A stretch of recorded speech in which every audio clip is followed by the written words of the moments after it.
Welcome to Inside Monster Jam, powered by Lucas Oil, the official Monster Jam podcast. I'm Scott Jordan, and my guest this week is an icon himself, as he has painted the iconic Gravedigger for the last 23 years. He's known worldwide in the Monster Jam community, and he's right here in studio. It's my pleasure to welcome Feld Entertainment Senior Painter Jim McShea to Inside Monster Jam. Jim, welcome to the show. Thanks for being here. Thank you for having me. I appreciate it. You and I have been catching up here over the last week or so. It's been great to get to know you and get to know your background.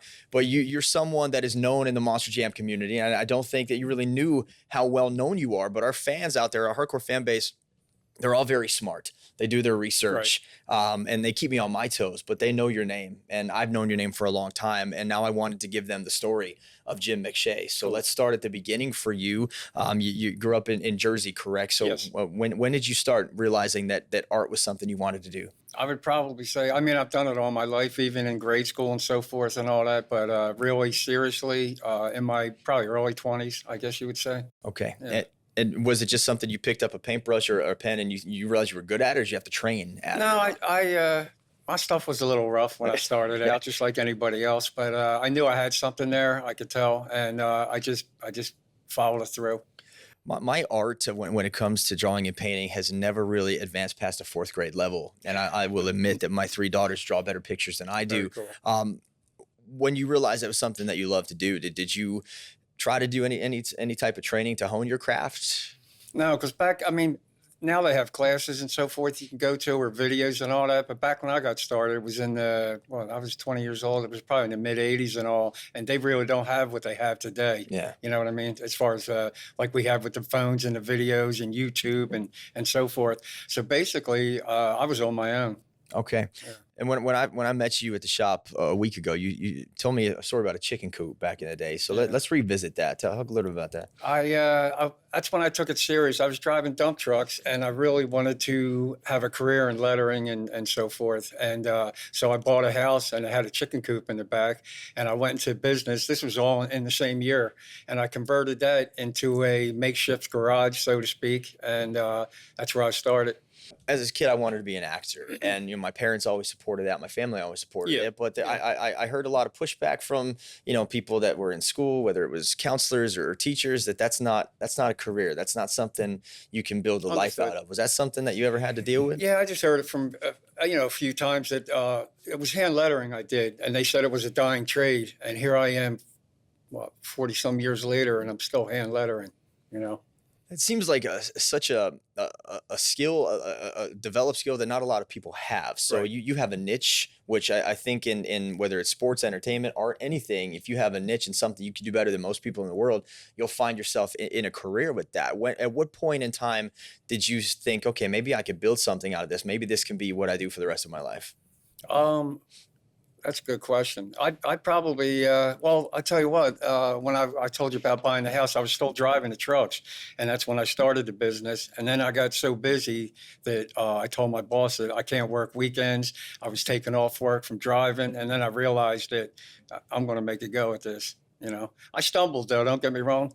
In the beginning and so forth, days without jobs, lettering jobs and so forth. But I still wanted to pursue it, and I just stuck to it.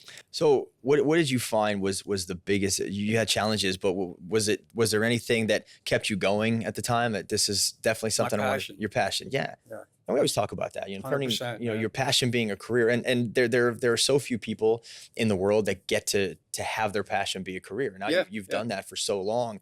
When you look back at your time doing this, is there something you could say to yourself back then when you were just in your 20s starting out that, hey, it's going to be all right? I wasn't turning back or turning any other way. I could have went back to driving. Right. You know what I mean? I could have done a couple. I like working with my hands. So there was other opportunities, but this is really, really what I wanted to do. So now you've been painting Gravedigger for 23 years. Obviously, when you first started hand painting these letters, you weren't at Gravedigger yet. So what was the first job you ever had doing this? I had, that's funny. My mom's van. She worked at a bakery. And they asked me to do some lettering on it, and I gave it a shot. And looking back now, it was rough, but they liked it. And then somebody else saw that and asked me to do something. And it just snowballed. Word of mouth, So your type of thing. mom gave you your first She job. got me, yeah, That's awesome. pretty much, yeah. Mom's to the rescue, man. There all you the go, time. man. All right, Jim. We have a lot more to go. Stick around. More with Jim McShea coming up next on Inside Monster Jam, powered by Lucas Oil.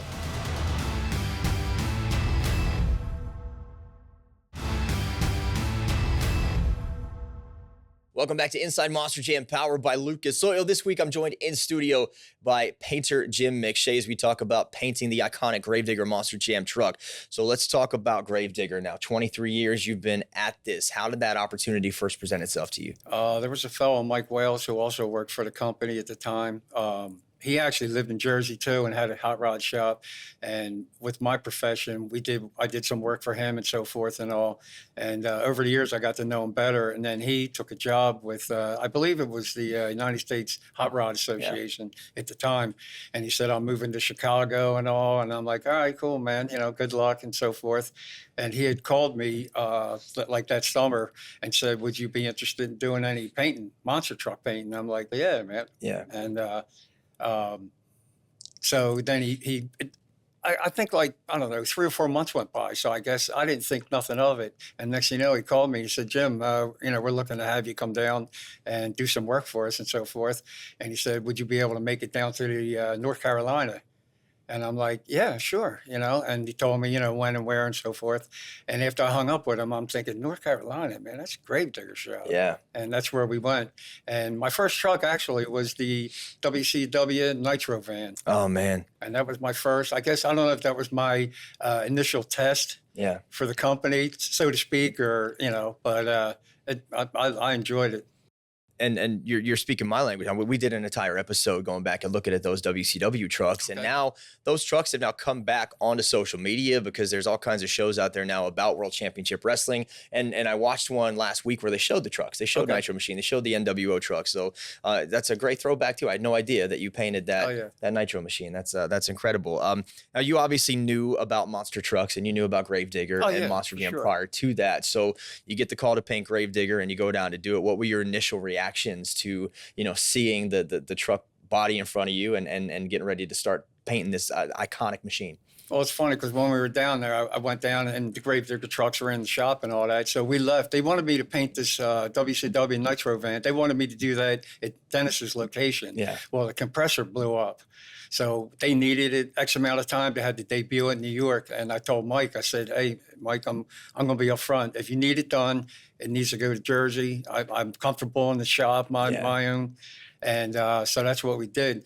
So we got that truck done. And then he asked me about doing the Gravedigger. And that's how all that started. He brought me a door and like 3 pictures and said, here you go. This is what you got to work with.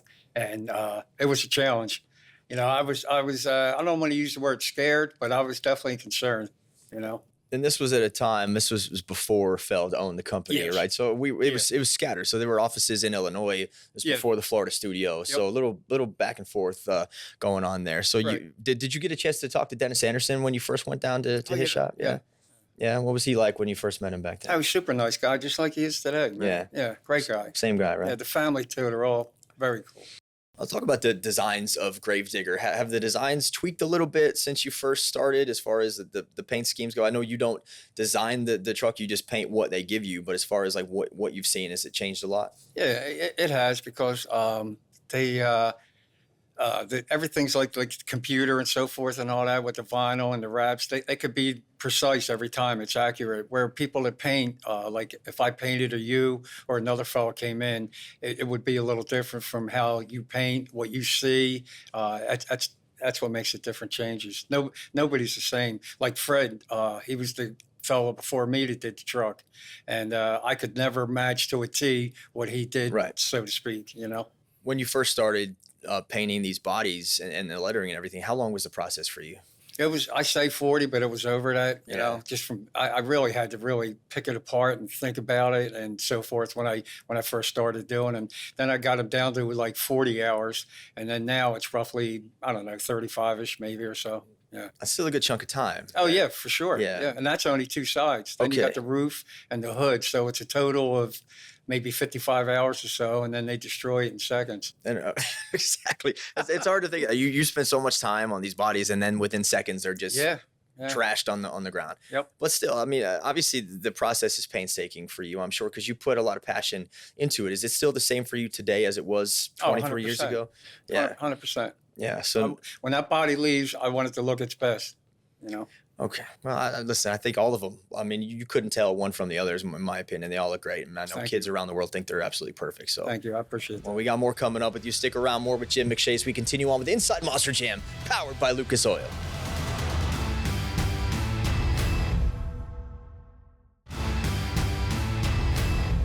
We are back with more Inside Monster Jam, powered by Lucas Oil. I'm Scott Jordan. I'm joined this week in studio by Jim McShea, who paints the iconic Gravedigger.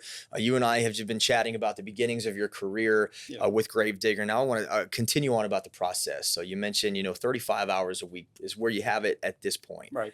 But let's talk from start to finish. When you get the trucks, it's just two side panels that come to your shop here, and then you start there. Yes, you're correct. What it is the panels come in.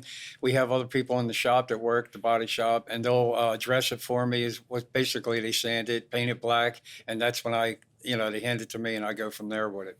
And so once you're done with the side panels, it goes to somebody else to do the top and the hood. Yeah, the hood's painted with the flames and so forth, and the roof's that's all vinyl. And the doors, you have all that as well. That's all. Yeah, that's all you, man. So you get 75% of that truck is your baby. Correct. Right? Okay. Correct. All right, and then the truck goes out, and then do you get to see it before it gets shipped off? Oh yeah, every time. Every time. So it's like you get to say goodbye to your baby before it goes out the door.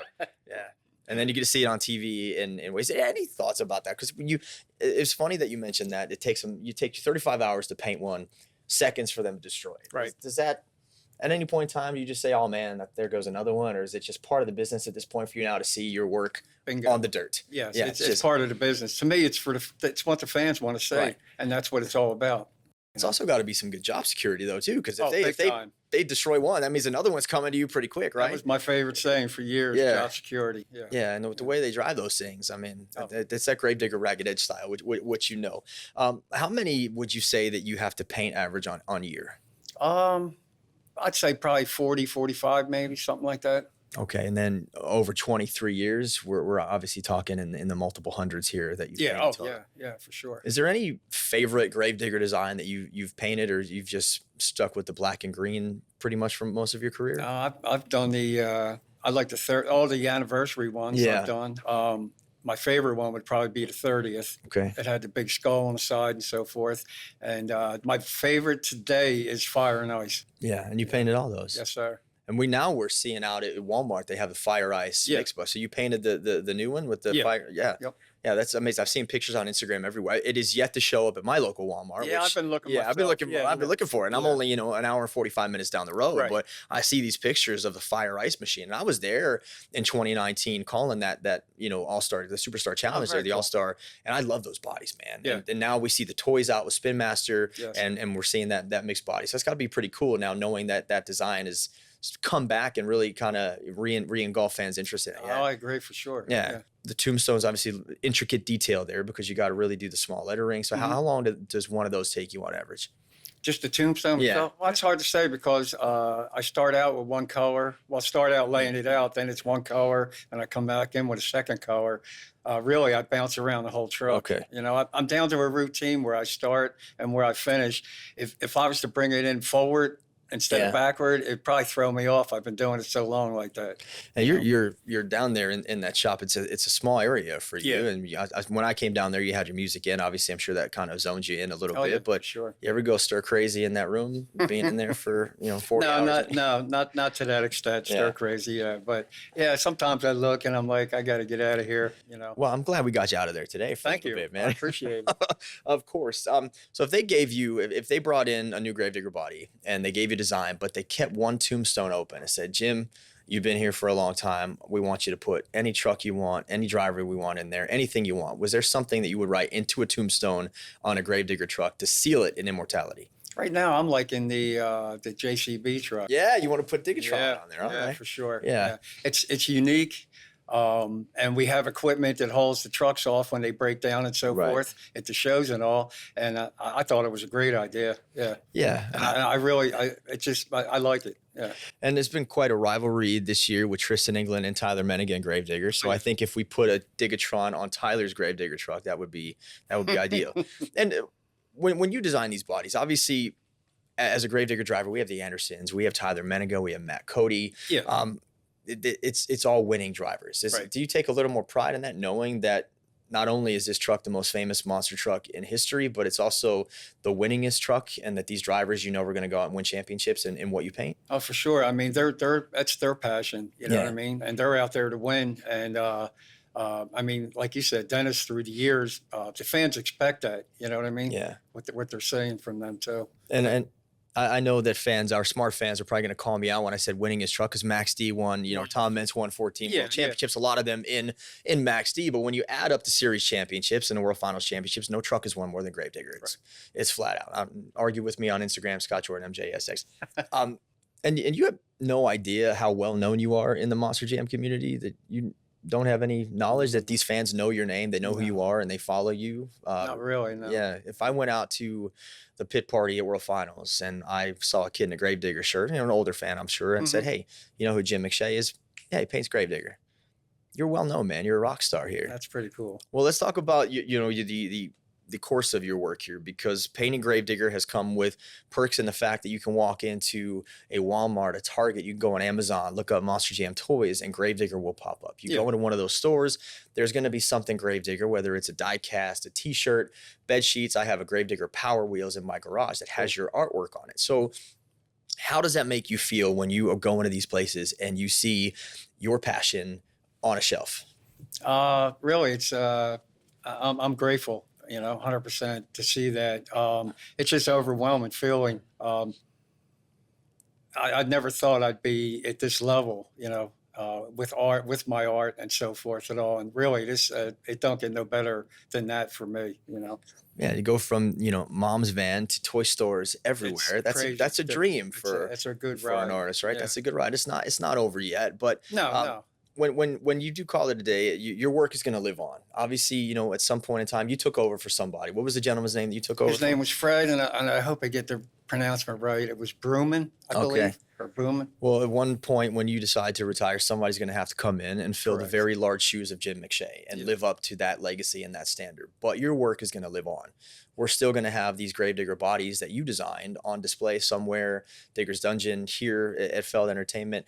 When you get to look back on that, how does it make you feel to know that your legacy as an artist will live on forever in the Monster Jam community? Oh, it's awesome, man. I mean, I could look back. I tell you, as the years went by, I was so involved with my business, the trucks, my kids, raising them and so forth, that the time flew by. But now that, I'm setting my ways and so forth and all, now I really start looking back, and it's just, I couldn't be happier, man. And you've painted a few other things. I saw Berto Trevino, driver for Team Throttle Monster. You painted a skateboard for him. He's a avid skateboarder. How was that? How was that for you? Oh, I love doing them. Yeah. I'll do them all the time. When I get out of when I do retire and all that, I'll still paint. I paint on the weekends. I'll paint the rest of my life. Yeah. Is that something that Berto reached out to you and said, "Hey, man, can you do this for me?" I got an Instagram page and stuff's on there. And then there was I think it was one of the summits, he had come up to me and said, "I'd like to have you paint something." I painted stuff for a few people in here though. All right, well, there you go, fans. Get him on Instagram. Maybe he can paint something for you. Coming up, fan questions. You ready for fan questions? Yes, sir. That is coming up next on Inside Monster Jam, powered by Lucas Oil.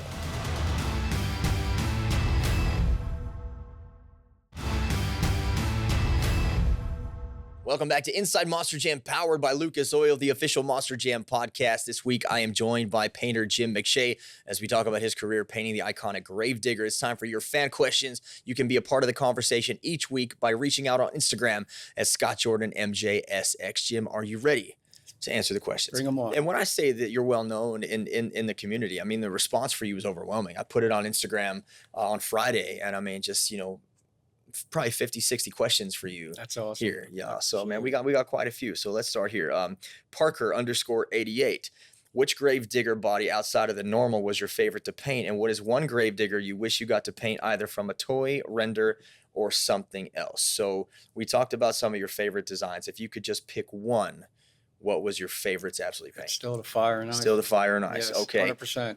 I mean, you've painted every Gravedigger, right? Yeah. There's never been a Gravedigger truck that's gone out that you haven't painted. No, Okay. since 20, And, 2000 or so. and even Nitro Neon, you painted those as well. Yeah, yeah. Was that like a step out of the box thing for you where you got to use some Yeah, it kind of pastel threw me color? off Yeah. a bit. It's funny you said that because I had to sit back and look at it sometimes, and it was definitely different than seeing the norm every day with the black, green, and purple. Has that become now your color palette? Like everything you see is black, green, and purple in life because you painted so much? They are my favorite colors, though. That's good. That's good colors to have. Big Yoda the Man. That's a long one.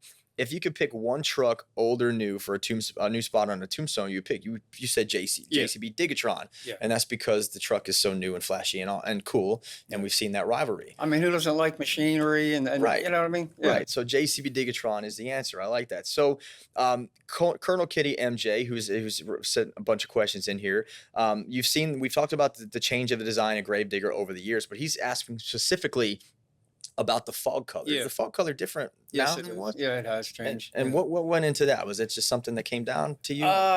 I guess you could say I was trying to make it a little bit more realistic, so to speak. But I shouldn't be changing nothing because we have trademarks and so forth and legality parts but yeah, that's basically really what's changed though. Yeah. But changing something so minor as a fall color, that wouldn't hinder anything, do you think? It hasn't. It has, so far. Yeah. And we have a new game coming out, Monster Jam Showdown, which features Gravedigger as well. So we didn't talk about seeing your truck on video games. Or have you played video games at all? No. Do you have anybody that does it? My boy, but I don't know if he plays that or not. Well, I play video games, Jim, and I play as Gravedigger, and it's pretty dang cool to see your truck on there.